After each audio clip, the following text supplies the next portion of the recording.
Tonight's talk is originally just only on just Korean family issues and how family issues played in Korean politics. But as already Dr. Jones introduced, today is the Korean presidential elections. So I just want to talk about a little bit about Korean presidential elections and why Korean election is important and why, in Europe, why we have to take care about Korean elections here. My lectures is composed of several segments here, introductions and the presidential election, and then I'll go to Korean family law and society issues. This is Northeast Asian map, you already know, and Korea is divided between North and South Korea, and Korea is quite loomed small compared to Japan and China because the two the powers seems to be very strong in East Asia. But if we move to Korea to European context, Korea is not so small countries. If we combine the North and South Korea, and probably it's comparable to UK, except Northern Islands. And also the South Korea is the same size with Baden-Württemberg and Bayern, two states, right? And not only that, the Korea has a little bit strong economic powers. Yeah, absolutely, it's a less, conspicuous compared to Germany. But still, I guess it's meaningful. So if we, move Korean economy to European context, it's quite still big like this. Export and import. It's quite impressive data. Considering Korean chaotic politics last years, still, the economic score is meaningful. So why is Korea important? The theme is here is that whenever Northeast Asian regime changes occurred, always Korean Peninsula was there. I'm not talking about the whole East Asian history, but think about just the Sino-Japanese wars in 1894, 95. It's just only occurred in Korean Peninsula and Manchuria. And right after that, Qing's downturn and Qing's decrease of powers was so obvious. And also the Meiji Japan's rise up to imperial powers also was certain at that time. And then Russo-Japanese War also had a Korean Peninsula as a main battleground, and it contributed to Russian revolutions and Japanese appearance as imperial powers. And also the Manchu invasion in 1931, 1937, it was possible because of Korean backup right behind the Manchuria. And also Korean War was a recent phenomena. It accelerated the Cold Wars. Everybody know in Germany's NATO system was possible with the outbreak of the Korean Wars.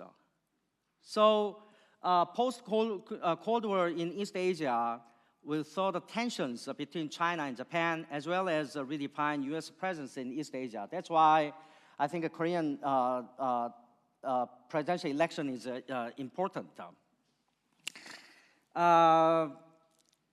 The leading to the impeachment, the Korean impeachment of President Park, was related to Korean conglomerate systems. As you already know, there are several the Korean 자이바즈 or Korean conglomerate or Korean 재벌s here, Samsung, Hyundai, or LG.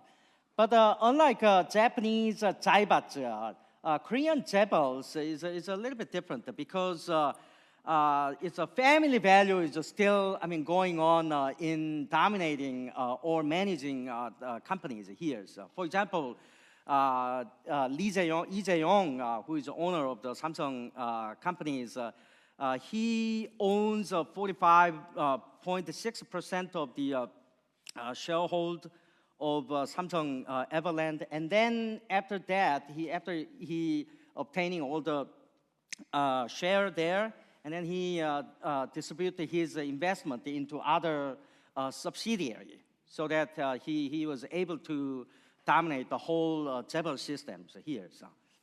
And it's quite amazing in terms of the largest 재벌's share of South Korea's GDP. So it's mostly, more than definitely 60%. It's quite big numbers here. So. And in contrast to 재벌s, many Koreans underwent some hardship because of a huge household debt and the housing and the education issues. Because housing and the education is much privatized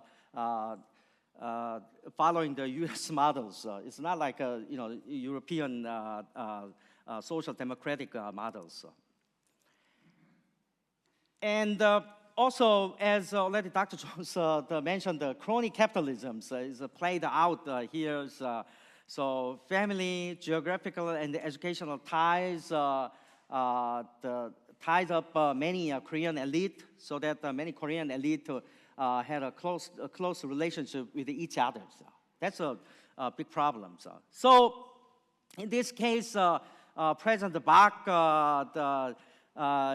she was a daughter of Korean dictators, President Park Chung-hee in the 1960s, the 70s, and she and Choi Soon-sil here, the right person, the Choi Soon-sil, formed some economic communities so that Park Chung-hee, President Park Chung-hee, President Park Geun-hye almost pushed many Korean conglomerate to pay some money to Choi Soon-sil, right? It's a clearly it's a bribery issues, so that she was impeached here, right?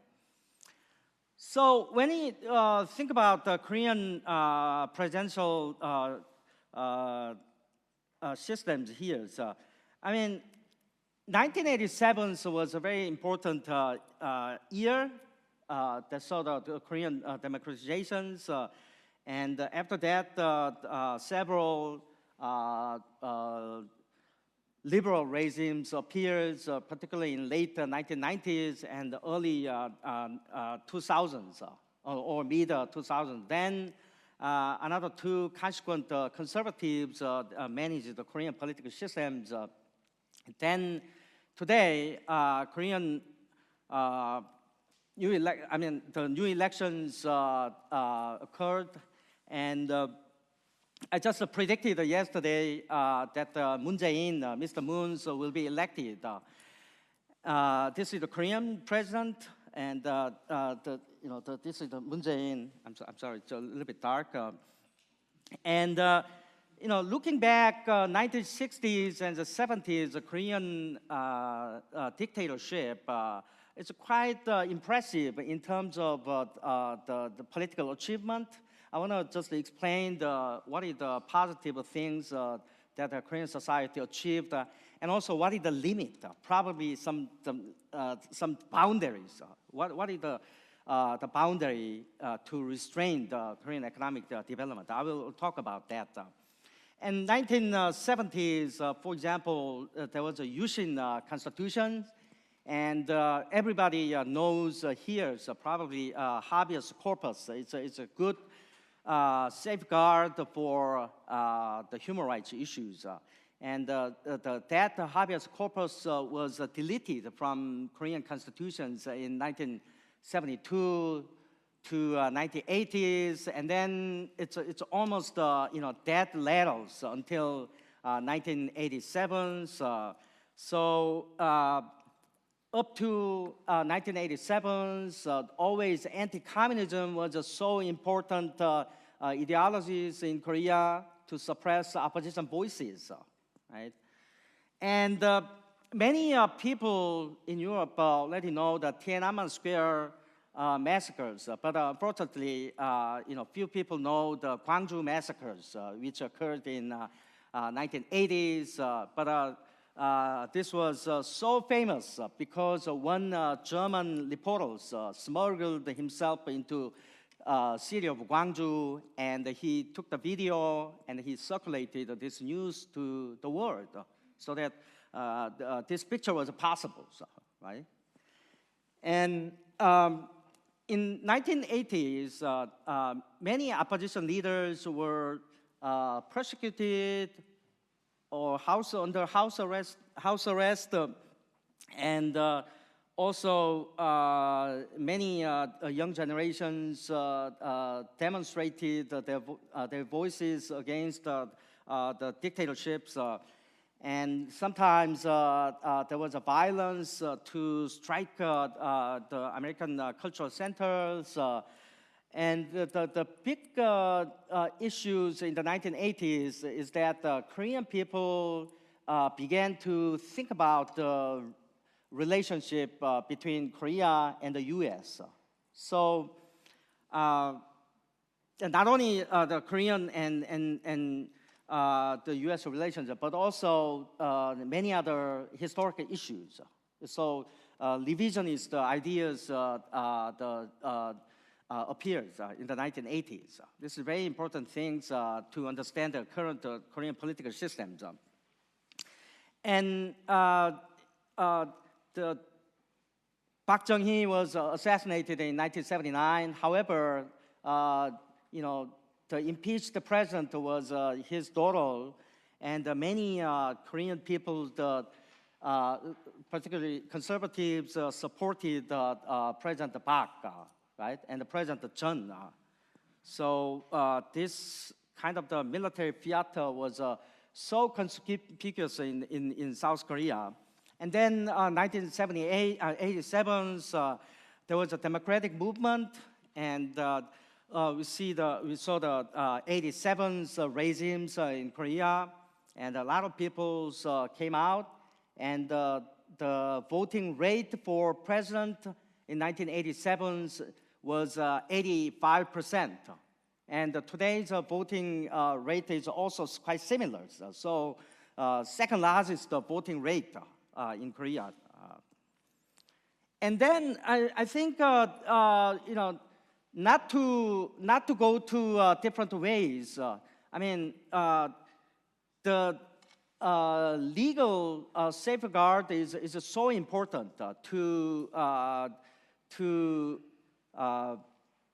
make a rule of law in terms of economic and political situations here. So in September 1988, right after the new constitution was launched in 1987, so there was a new constitutional court that was established, so that this constitutional court is my research topic, and they produced a lot of interesting decisions that I want to share today a little bit, hopefully. And the impeachment case came to Korea in September 2016, and then December 9, 2016, Korean Parliament decided that President Park should be out, but under the Korean Constitution, that Congress decision should be under judicial reviews in Korea, so that the Constitutional Court reviewed the case. They delivered their opinions on March 10, 2017. So a lot of people came out, and then the Constitutional Court said yes, President Park Chung-hee should be out, right? And then within 2 months, maybe the end of 2 months, that is May 9th, and we had a presidential elections. But I want to just talk about a little bit. I don't have time much, but just a political situation here. So the red line, red color is a conservative. Don't make any analogies with violence, right? Maybe some very conservatives took part of eastern side of southern Korea. And the western side is a little bit liberal, so it shows the regionalism. And one of the interesting features of this presidential election is that within progressive and within conservatives, there was a division, right? So that the Moon Jae-in, the left one, the farthest left, Mr. Moon, got the voting rate probably slightly over 40%. And the second person is like the German Grüne Party, some Labour Party here, and the middle, in the middle, Mr. Yu, he's central right, and An Chul-soo, the second person from right is maybe a centrist left a little bit. And the farthest right one is Mr. Hong, who is a conservative the candidate, and this is just the process of institution of a Korean presidential elections. So most candidates were determined by an open primary of party members or citizens who register as a voter, sometimes including public opinion polls, right? And up to now, only conservatives and the Democratic Party have existed, while Labour Party had been illegalized and marginalized, right? The third party is from two existing parties, weakening conservative while strengthening Labour parties. And a lot of the parties were divided here. So that's why we had 5 candidates.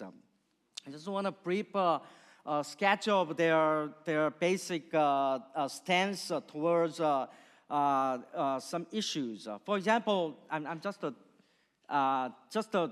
put their names into the kind of the ideological fault lines. So maybe this is the right wing, and this is left wings in terms of Korean politics, not the absolute terms of ideologies, right?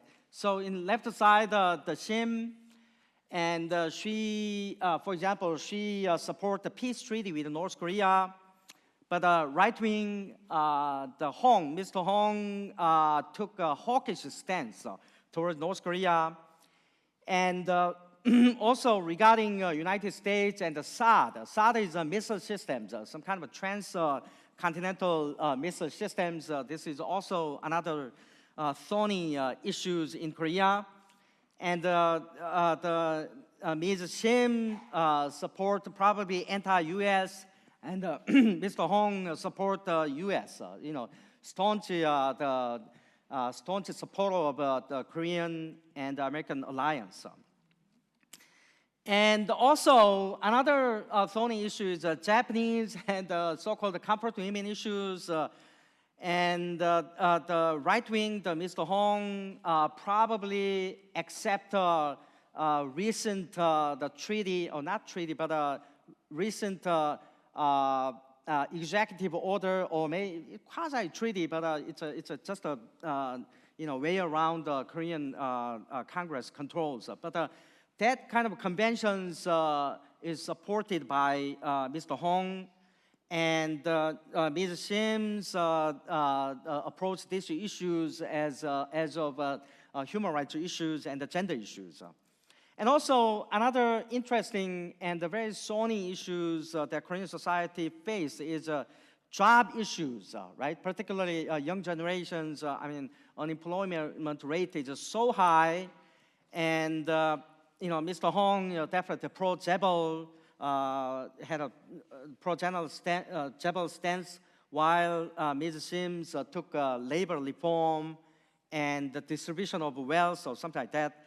And the welfare issues is quite predictable, that Ms. Sim strongly support welfare systems following the German models, while the right wings took a very lukewarm attitude to these welfare issues.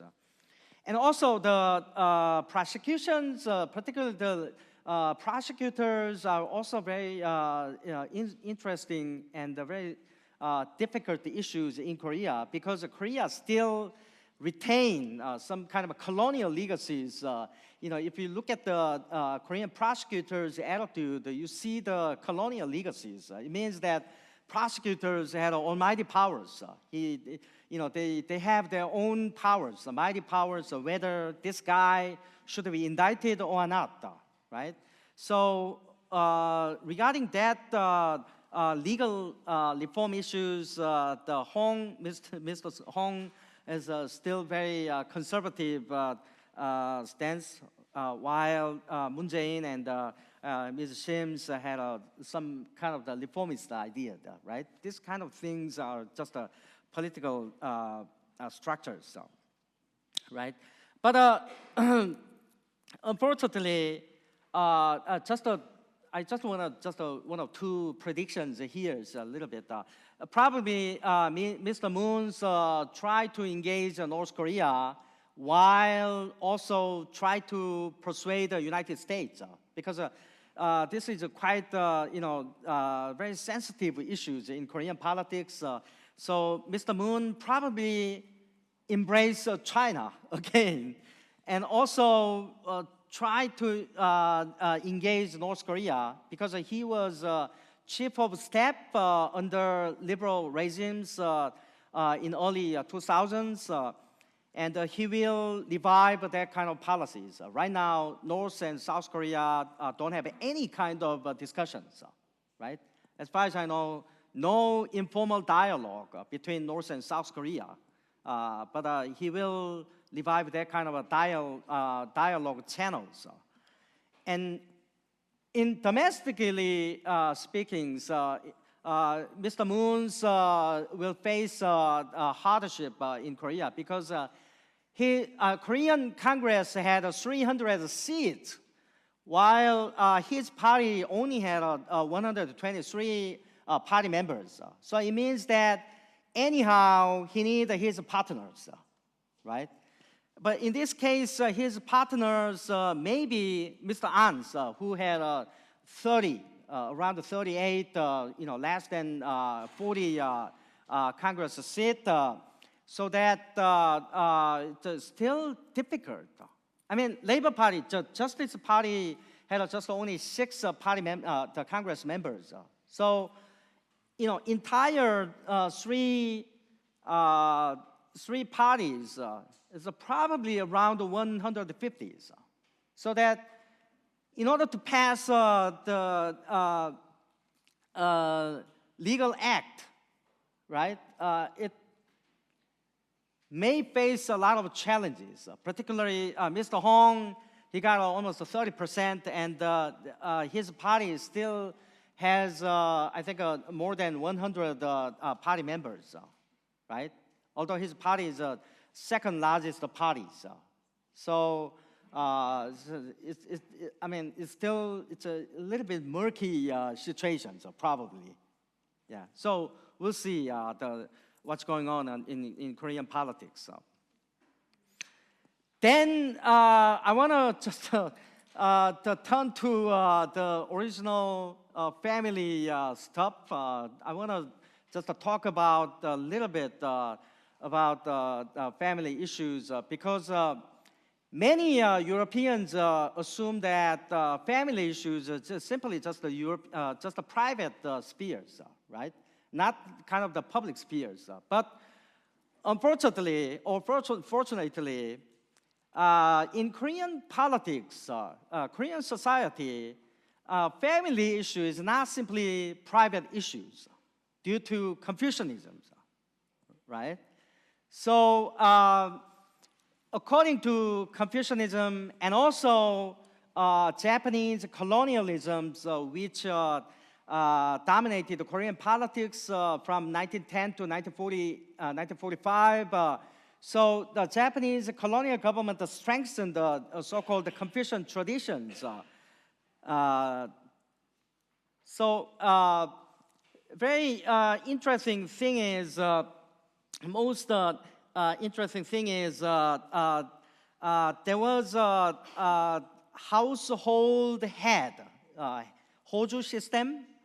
It means there's a strong head of a family, right?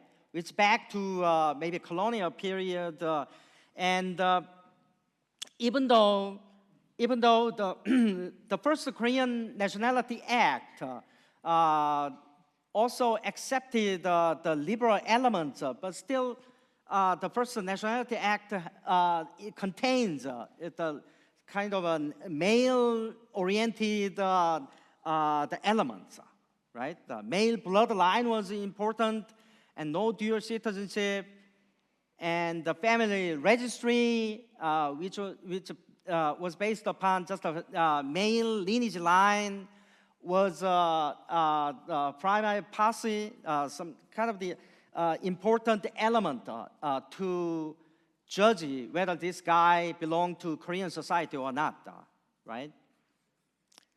So many the elite during the 1940s, they were educated during the colonial period, so they still had a strong stance regarding Hoju issues. So particularly the Supreme Court judge, the Kim Byung-no, he supported Hojuje, household head systems, in the name of traditions, right? Although the traditions was strengthened during the colonial period, and also a little bit liberal persons like Lee Tae-young's, she argued that we have to support the constitutions, but Korean constitutions has two elements. One is strength. One is support of traditions, right? In the name of Korean cultures, Korean traditional cultures. While the constitutions also stipulate gender equalities, right?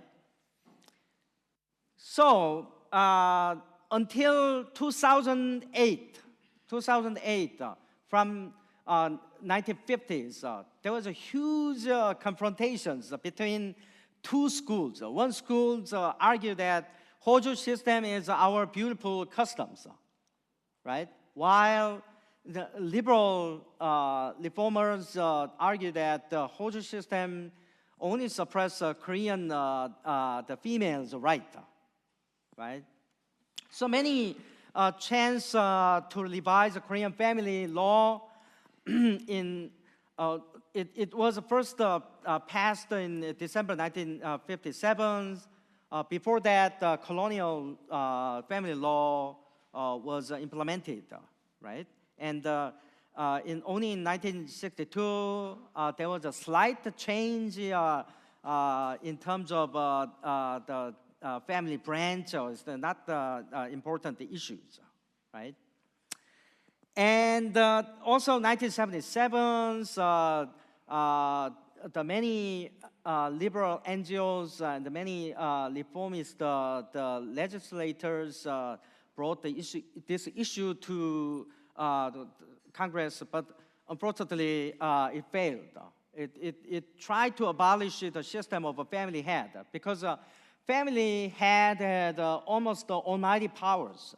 You know, for example, if you are just a second child, you don't have any right to inherit the property. So only the eldest son can distribute the wealth among second or third kids, right? And also the daughters. For example, if you are daughters, you have to get permissions from family head to marry another person, right? So that the family head systems seems to suppress the Korean females here, but unfortunately, the abolitionist movement failed in 1977. And another interesting point, almost equivalent to family head system, is the ban of marriage between parties whose surname and the place of ancestral seat. This is very weird to Europeans. It means that if you are from same area with aristocratic background, for example, if your name is Martin von Brandenburg, right? And if you meet beautiful Stephanie von Brandenburg, it means that you are not allowed to marry each other, right? This is so shocking. So this the ban of marriage between same surname and the same ancestor seat still continued until end of 1990s, right? And many feminist movement initiated by the law professors and NGO activists. And 1987 seems to be the turning point, but unfortunately, 1989, the revision was minors. It was influenced by the Women's Union for revision of family law, and also UN Convention on the elimination of all forms of discrimination against women. But there's no meaningful reforms at this time, and only minor changes. Like number one, the scope of relatives, right, that permit your marriages, right? And also the mandatory legal relationship between mother and the stepchildren was abolished. It means that, unfortunately, a male had extramarital affairs and then had a babies, right? And that boy or girl was automatically formed a legal relationship with this guy's spouse, right? This is a big problem too. But the mandatory relationship was abolished, right? And child custody was introduced following Western family law systems. So still, going on. Still the battles was going on between reformists and the conservatives. In the left side is a more liberal side, law professors and congressmen, and also the female lawyers. And the right side, based upon the Korean Confucian traditions, they argue that this is the beautiful customs. Right, and coincidentally, they support Mr. Hong's, right?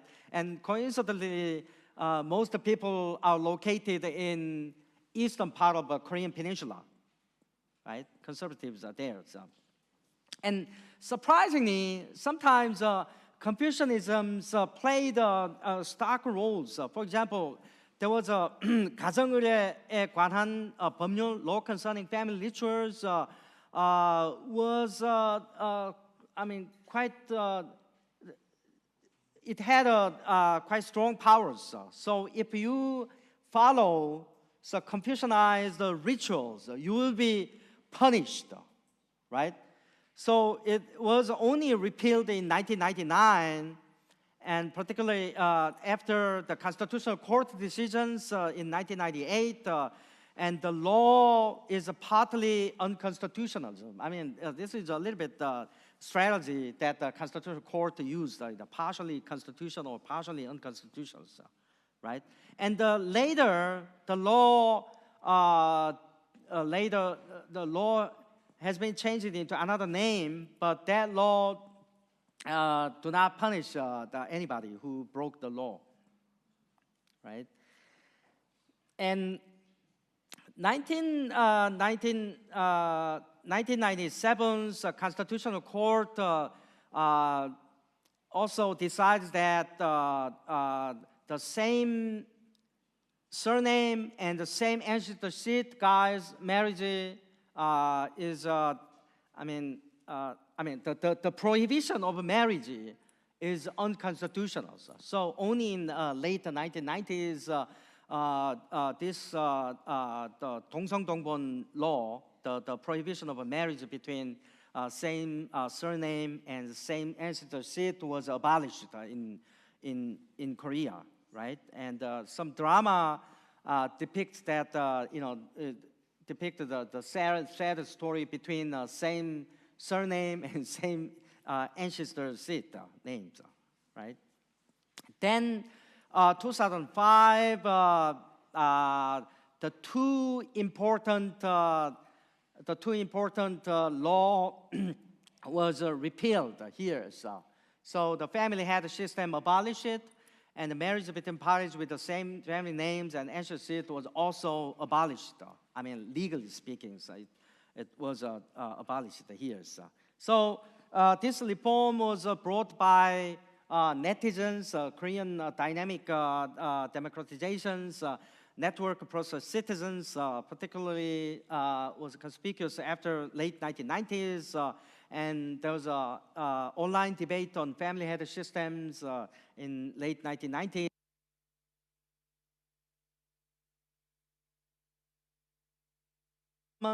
Played a role here to abolish the law. And also in 2000, the rise of a feminist and the liberalist movement also played out, and also reflecting social changes. The Constitutional Court decided that these anachronistic laws were illegal, unconstitutional. When we a little bit return to the political issues, during the colonial period, surprisingly, right now there was a slight discriminations against the southwestern part of Korea, and as German people, subconsciously discriminate maybe former Eastern Germany, and many Korean conservatives. They discriminate people from Southwest, right? And also not only to that, but a lot of Koreans also shows the discriminations against North Korea. Korea had at least 3,000 North Korean refugees annually, and it's difficult to accustom to Korean society, right? And Northwestern discriminations dates back to maybe 18th century or 19th centuries. So my prediction is that if the President Moon Jae-in embrace North Korea, probably discriminations against the southwestern part of Korea will be lessened, while discrimination against North Korea will be strengthened. Maybe this is maybe human beings, maybe human natures, right? And I just want to just a couple of things just to mention because I want to hear your opinions and your questions. And Korea also had a very strong Christianized countries, right? And many Koreans. Probably more than 2/3, right? They argue that they are Christians or Buddhists or maybe Catholics, right? Even Christians populations will be over the 1/3, right? Or maybe 2/5 of the Korean population. Huge, right? So one interesting point is that Korea was colonized by non-Western countries, Japan, right? So that many people during the colonial period, they assumed that Europeans or maybe Americans are not imperialists. And then also their Christians were quite well accepted by Korean populations. This is a very stark difference between Korea and the other colonized territories by Europe, right? And particularly Northern Korea was quite famous for Christianized populations right after Russo-Japanese War. And when I look up the Christian populations between Korea and Japan, after Russo-Japanese War, the Christian populations surpassed the Japanese Christians here. And the U.S. missionaries installed a lot of communities in Korea. For example, in Pyongyang, there were at least 500 American missionaries, and not only American, but also the European missionaries living there, right? And the missionaries also definitely fought each other's in Seoul and the Pyongyangs, and a lot of Presbyterian missions and the Methodist missions were successful in Korea, and they established a lot of good schools, and those schools produced a lot of Korean elite during the colonial period, and right after the Second World War, right? And the YMCA here is. And missionary kids was also important, and a lot of European, a lot of Northwestern elite were discriminated by, some elites around the Seoul. And this is a sad story. And for example, the many elite were deeply involved in anti-호주제 movement, anti-household head systems. Jung Kwang-hyun's, for example, the Lee Tae-young's, all came from northwestern part of Korea. And for example, the Lee Tae-young's founded Korean Legal Aid Center for Korean Family Relations. And Hwang Shin-deok was born in Pyongyang. They all came from northwestern part of the Korean Peninsula. And politician Jung Il-young also came from northwestern part of the Korean Peninsula.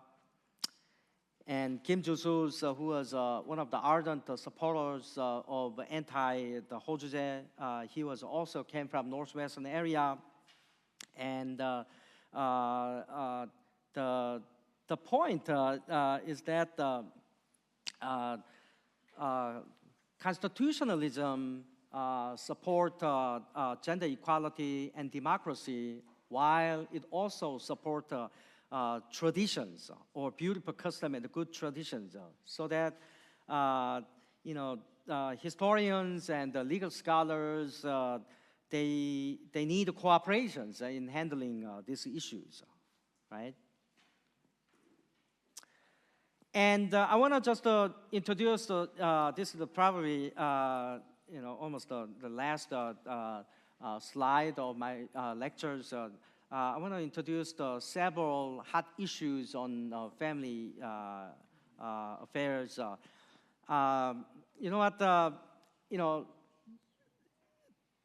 The current Korean presidential election had a lot of TV discussions, right? I didn't watch it all, but whenever I watched the TV discussion, it was so fascinating because this is the first time that presidential candidates mentioned the LGBT issues, right? This is the first time in entire Korean history. And looking at the Korean constitutional and the Supreme Court decisions here, Korea also has modeled after German court system. So we have also Bundesverfassungsgericht type of constitutional court, while we have a Supreme Court. And the two court compete each other sometimes, but they shows interesting result. However, the court decision was quite conservative. So, for example, in 1996, the Supreme Court case, 96, the DO 791 is just a Korean way of, the court recording systems, right? And surprisingly, rape of transgendered women is not the crime. It's not a rape crime. Maybe a crime of violence, but not the rape crime. This is shocking, right? But 2009, it also recognized the crime at last, right? Under probably a little bit liberal administrations.